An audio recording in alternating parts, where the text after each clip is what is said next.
La Universidad Nacional de Tucumán nos va a presentar un trabajo que se titula El origami de la cultura tradicional japonesa a las innovaciones formales arquitectónicas. Buenas tardes. El trabajo va a ser un poco largo, así que en realidad es largo, pero voy a tratar de hacer una síntesis. En todo caso, cuando quede algún bache, luego me preguntan. Bueno, la problemática que se plantea con este tipo de trabajo es básicamente el desarrollo de morfologías plegadas, que toma un gran impulso en este marco de la arquitectura reciente, que se conoce como diseño sustentable, y que hoy además habla de emular a la naturaleza. Y eso está en el campo de la biomimética. Esta visión de la arquitectura reciente tiene también su sustento en teorías filosóficas, informáticas, biológicas, que no los voy a comentar ahora, pero si desean después bibliografía al respecto, yo les puedo, digamos, ceder en la bibliografía que estos trabajos se basan. Y otra razón por la cual uno intenta abordar estos temas es porque en nuestro medio local estos temas son poco explorados, más a nivel de revistas o de arquitectura internacional, pero no a nivel local, básicamente noroeste, pero también un poco más en Buenos Aires también, en la Argentina toda. Este trabajo propone un estudio y práctica experimental de morfologías y procedimientos de plegado en origami, y eso interpolado a problemáticas arquitectónicas como una nueva estrategia de aproximación proyectual. O sea, no intentamos hacer obras, sino son estrategias proyectuales. Y para empezar, digamos, a abordar este tema, partimos de lo que es el origami. El término más extensamente difundida es en japonés, muchos ya lo deben conocer, oru y kami. En alemán también, en español, no lo voy a pronunciar porque no me va a salir.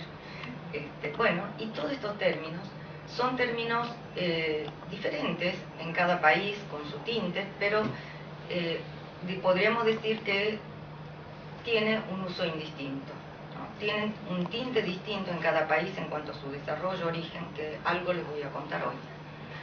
En el diccionario se define como que se trata de arte y habilidad, de dar a un trozo de papel, doblando convenientemente la forma de determinados seres u objetos. Y es una técnica por la que se elaboran modelos de papel mediante flexión, o sea, dobleces, arrugas, curvas, cortes, utilizando diferentes tipos de materiales que pueden no ser papel. Eso es algo también nuevo de estos tiempos. No siempre son en papel, a pesar de que se diga origami. La práctica del origami se ha ido integrando, un poco para ir conociendo la trayectoria del origami, integrado a la vida social y sus costumbres, en los cuales se ha ido arraigando a través del tiempo, y han desempeñado distintos tipos de roles: simbólico, recreativo, educativo, artísticos y otros que, bueno, no los voy a mencionar, pueden leerlo después si quieren en las bibliografías que cito a posterior. Bueno, ¿qué trayectoria tuvo el origami? Y voy a hacer algunos cortes, nos interesa la trayectoria japonesa. Se utilizó en la época Heian como entretenimiento de damas de honor, y eso se puede ver en la novela de Genji. También como ornamentos en las ceremonias, noshi, que era una envoltura adornada, usado en el siglo XII, con una serie de atados, ¿no? Mizuhiki, que eran dorados y plateados. Esto citado por Isao Honda, que es un historiador muy conocido, del año 64. También hay otras investigaciones de Masao Okamura, que dice que el origami inequívocamente más antiguo se encuentra en Kyoka, que es un poema corto en haiku. Y eso del año 1860. Y les leo esto nada más. El poema dice: Roseiga yume no orizue chowa. Traducido: la mariposa en el sueño de Rosei eran de origami. Data de esta época bastante antigua. Y ha evolucionado estos origamis hasta convertirse en plegados de mariposa, hembra y macho, Necho y Ocho, ¿no? Que se utilizan en las celebraciones Shinto de casamiento del novio y la novia. También se usó en los diseños de Ramma, que son como separadores en la época Edo, donde si ustedes observan en la parte de abajo hay gráficas, ¿no?, de origamis. Por ejemplo, barco, grulla o tsuru, yakko-san, tamatebako, que son uno de los plegados más tradicionales. Como uso recreativo y lúdico del origami, que acá ya a esto se lo denomina origamis clásicos, del año 1797, el autor de este Chushin Graorikata, que es un teatro de papel, bunraku, y acá en esta gráfica, aunque esté pequeño, están las gráficas o la explicación de los muñecos en origami, del año 1748. El mismo autor también escribe, en realidad él los dibuja, al Senbazuru Orikata, que está acompañado con un poema también acá, que el autor es Arisa Torito. Por ejemplo, esta dice: rayo, ayer al este, hoy hacia el oeste, trae más alegría, el guión y... yo no lo leo acá, Shuyaku en el centro. Está muy clarita. Y este libro, que fue traducido en varias versiones, el original era Hiden Senbazuru Orikata, en inglés, y también en castellano, Secretos para el plegado de 1000 grullas. Estos libros están disponibles. Atrás creo que al final están los autores o la edición, editoriales. También dentro de los origamis clásicos existe el uso ceremonial. En una enciclopedia de modelos de origami llamado Kannōmado, Ventana en el invierno, de Adachi Kazuyuki. Y este señor que está acá, que es Martin Brosman, es quien lo encuentra, lo redibuja y lo vuelve a editar. Y allí las formas de origami eran de barco, kago, que es una canasta, flor de loto, bueno, cajas, y diversos tipos de formas que hoy también se siguen practicando. También conocemos libros como esta, de Sundara Rao, hindú, ¿cierto?, de matemática de 1893, matemática euclidiana. Este libro desarrolla la geometría euclidiana a través del plegado. Esta es una de las primeras imágenes sobre el cuadrado y cómo se puede ir plegando a través del cuadrado plegados menores, uno dentro de otro.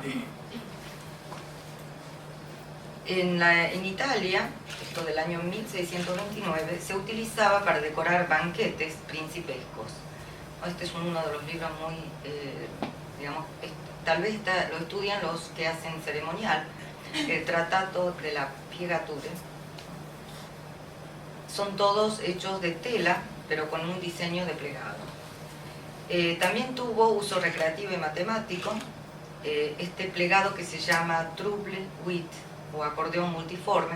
Tienen distintas versiones en distintos idiomas, ¿no? Era un arte, digamos, recreativo. Era un mago que de la misma forma hacía distintas como movimientos y obtenían formas bastante divertidas, muy famosos, y era un artista el que hacía esto. De uso ceremonial, y ya nos estamos pasando un poco a Europa, el certificado de bautismo, por ejemplo, alemán, del siglo XVIII, eran también con plegados de papel. Esta forma de plegado de papel se llama pliegue blinds, y esto lo menciono porque luego tiene su influencia. Y en esto, cuando Froeber utiliza para su sistema de educación kindergarten, en el año 1837, ese pliegue base, que es el cuadrado doblando las esquinas, luego las otras esquinas, los utiliza para el jardín de infante. Divide tipos de plegado, divide tipos de ocupaciones y actividades, y entre ellas estaba el pliegue, que a su vez lo categorizaba de distintas maneras: pliegue de la vida, de la verdad, de la belleza, y eran, digamos, en forma gradiente, en complejidad. De uso recreativo, por ejemplo, este de la pajarita, y esto vamos yendo un poco al modelo de la pajarita tan conocida, que hasta ahora se dice que es española, pero no hay, digamos, confirmación verídica de eso, del año 1885. Y, por ejemplo, suceden encuentros, y aquí vamos, digamos, viendo un poco lo que se dijo, donde se encuentra lo oriental, lo occidental, o la hibridación, como quiera que se llame, pero las culturas se encuentran. En la Exposición Universal, en el año 1889, Miguel de Unamuno y Juno, que era un filósofo, él va a la exposición y conoce estos plegados. Y anexa en su libro de Amor y Pedagogía algo que se llama Apuntes para un tratado de cocotología. Es súper interesante, si quieren después se lo cedo, del año 1902. También hace estos diseños de pajaritas de papel en su casa, hacía también plegados con sus hijos. Luego, en la época ya de la escuela de Bauhaus, Joseph Albert era un profesor de los cursos preliminares que enseñaba el plegado de papel. Y observen estos plegados que están acá, que lo van a ver frecuentemente en los libros de plegados actuales. Él ya en el año 1926 los utilizaba con los alumnos de artes y oficios para enseñar, digamos, la plasticidad del papel, lo que lograba, resistencias, cortes, ¿no? Y no todos son planos, no son geometría euclidiana, fíjense en estos son curvos, por acá hay curvos y cortes, etc. Bueno, y entonces acá ya estamos viendo que se va encontrándose las dos culturas. Y en el año 1878 ya había una publicación, porque también la escuela de kindergarten de Fröber fue a Tokio, o sea, los plegadores japoneses lo invitan a Fröber para fundar también sus kindergarten. Y estos son los libros publicados en Japón de las técnicas de Fröber que se enseñaba en Tokio. Durante la época de Meiji se incluye el origami en los programas de las escuelas primarias y jardín de infantes. Miyashita considera que lo que hoy llamamos origami se desarrolla desde la escuela primaria en la década de 1890. La adopción del método de Fröber es particularmente importante porque gesta la manera moderna del origami. Y acá podemos ver dos, digamos, orígenes distintas, una oriental o japonesa, donde observen estos modelos, es bastante compleja, parecen origamis bastante avanzados, y estas eran las de abajo, los modelos tradicionales europeos. O sea, fuimos recorriendo las dos tradiciones, y estas serían como una especie de comparación de los orígenes en ambos sectores del mundo en aquel momento. Bases cuadradas, y esto es más complejo. Y no podemos dejar de ver qué pasó en la Argentina. El modelo, digamos, el plegado en la Argentina en el siglo XX era parte de la currícula de la escuela primaria y del jardín de infantes. Estos son los plegados que hoy se encuentran desde la Pena, 1940. También estaba Vicente Solórzano y Sagredo, quien es el que imprime el nombre, la neología de Papyroflexia. Es un español, pero vivió en la Argentina. Hacía figuras como Quijote y Sancho Panza. Y quien aportó muchísimo con los plegados, con animales locales como ñandú y animales de esta zona de La Pampa, es Ligia Montoya. Ligia Montoya fue dibujante de Vicente Solórzano y Sagredo. De estos libros de las Papyroflexia zoomórfica, muchos le dicen que parte de la invención que se adueñó Vicente Solórzano y Sagredo fue idea de Ligia Montoya. Bueno, con tantos años de antigüedad, todo lo que se pudo hacer ya se hizo desde hace mucho tiempo. Pero en el siglo XX, Yoshizawa creó un lenguaje, una forma de comunicar los diagramas. Y ese sistema de diagramas se llamó Sistema de Yoshizawa, Harbin y Randelet. El libro es de 1958. Y va, digamos, es conocido como maestro, sobre todo porque él convierte o lo lleva al plano de arte, al origami. Introduce plegados ya más orgánicas y curvas. Este es el sistema de Yoshizawa, Randelet y Harbin, que no está acá, que son esta forma de comunicar. Nosotros creo que si hicimos origami ya lo conocemos desde esta parte. ¿Qué pasaba antes? Cada uno comunicaba con gráficas como la que se podía. Si ven el libro de Senbazuru Orikata, fíjense que no tiene todos estos trazos de esta manera. Entonces era muy difícil comunicar un plegado o una forma de obtener un resultado. Quiere decir que estos plegados de las figuras tradicionales o antiguas, que eran anónimas y eran además concretas, eran digamos, una de las características por las que hoy los autores le dicen plegados tradicionales. Y los plegados modernos tienen formas curvas, abstractas, tienen autoría y tienen una secuencia de plegado y su diseño es reproducible. Esto es muy importante. O sea, nosotros cuando utilizamos un plegado de alguien, tiene autoría, ¿no? Eso hay que respetarlo porque muchas veces estamos acostumbrados a la técnica tradicional. Y acá se diferencia entre creadores y aficionados. El origami moderno entonces no es originario de la cultura japonesa. A partir de la restauración de Meiji se produce la fusión de estas dos técnicas, de estos dos estilos o tendencias.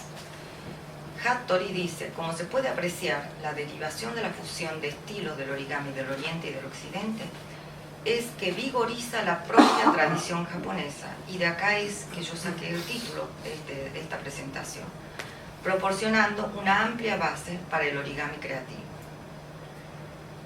O sea que en todo este trayecto siempre el origami tuvo su impronta japonesa, y lo que hizo es despertar curiosidad del origami original, que eran no original, pero las japonesas. El origami es hoy plegar, ¿no? Y cómo creamos las formas.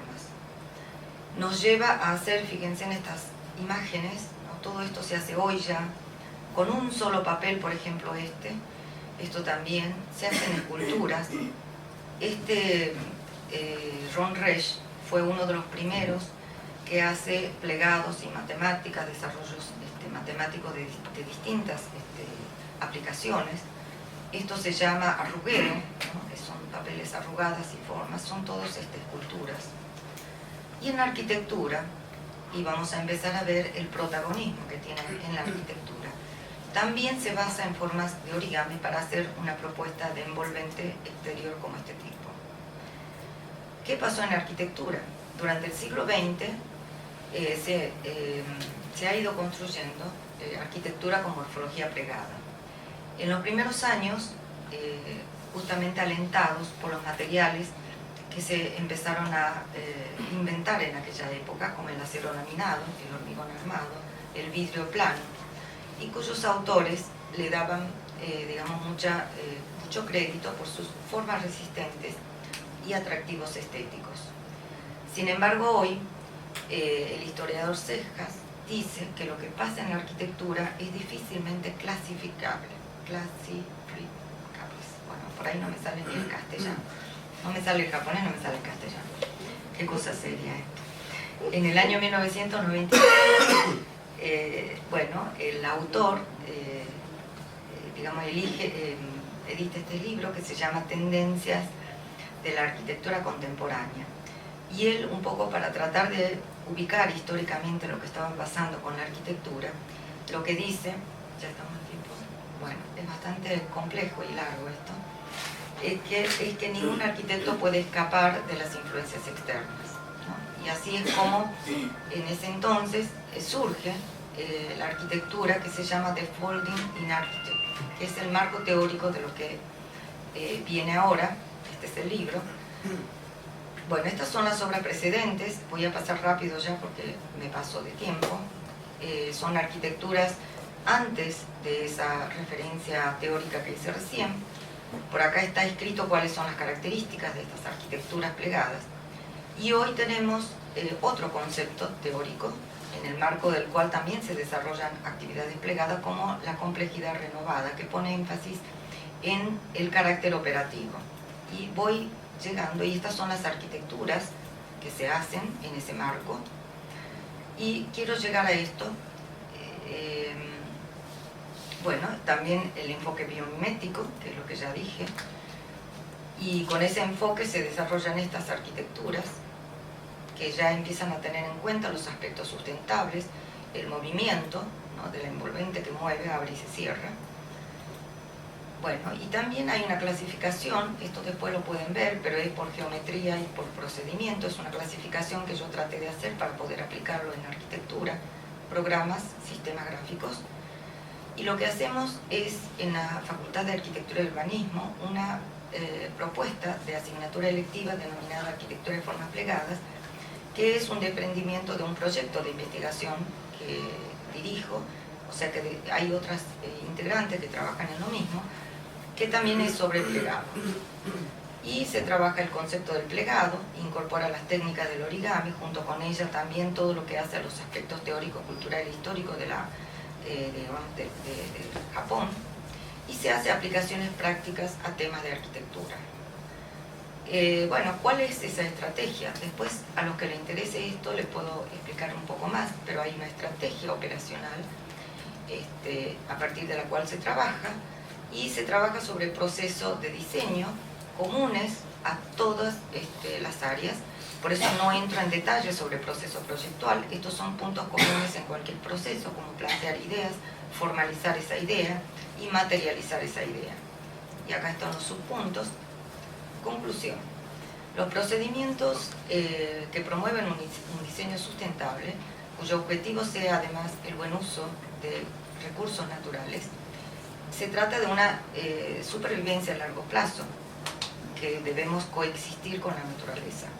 Se considera como uno de los aspectos fundamentales de los enfoques planteados por las tendencias arquitectónicas recientes, y en este sentido la morfología plegada tiene un potencial no solo como soluciones estructurales y la propia estética, sino también con herramientas digitales. O sea, además del plegado de papel, utilizamos herramientas digitales, logra la instanciación simultánea de idea materialidad.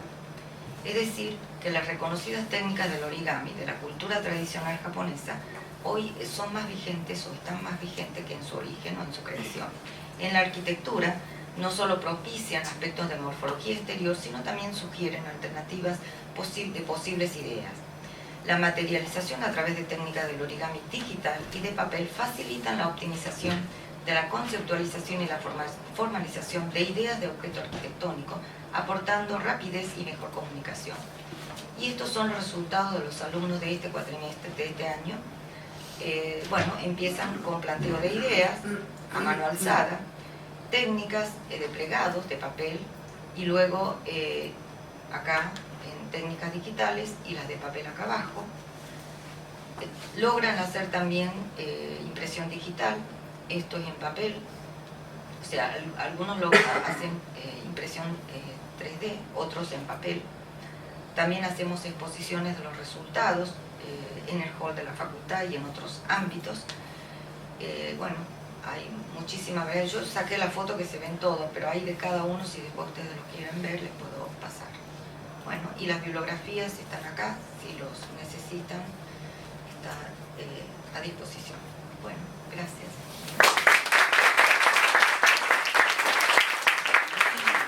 Tomado de base como una estructura arquitectónica posible, ¿tiene alguna visión en particular?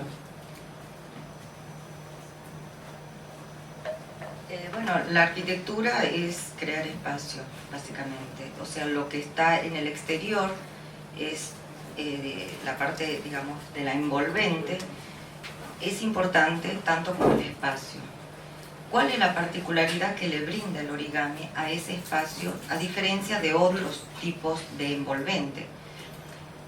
justamente eso, la cuestión de la sustentabilidad. El origami tiene distintos, yo no cité los tipos de origami, pero dependiendo de tipos de origami permiten, con algunos ejemplos que mostré, el movimiento de partes, o sea, la arquitectura dinámica, que se llama ahora, o cinética. Eso aporta al interior, en confort, en bienestar, etcétera, etcétera. O sea, que tanto la envolvente como la calidad espacial es una sola. Y la riqueza de la forma que brinda el origami es una de las cosas que tal vez otra forma no los puede brindar. O sea, es ahí donde, digamos, centramos nuestro interés. Y fácilmente, que es el origami, en un rato yo paso de un papel así plano, lo pliego y tengo 3 dimensiones, porque los espacios que vivimos son en 3 dimensiones. Y en arquitectura, nosotros si bien empezamos con dibujos planos, en 2D, todo es 3 dimensiones.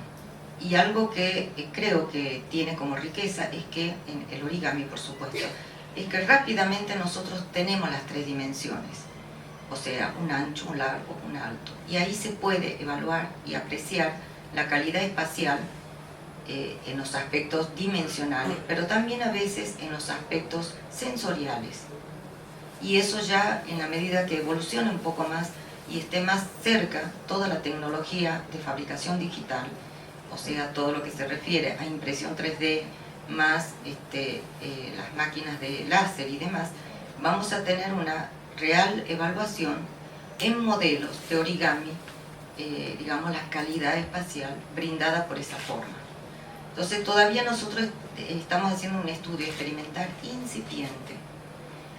Llegamos a evaluar la calidad, pero todavía no es, digamos, un valor que podemos trasladar realmente a la obra. Estamos todavía estudiando eso. Muchas gracias.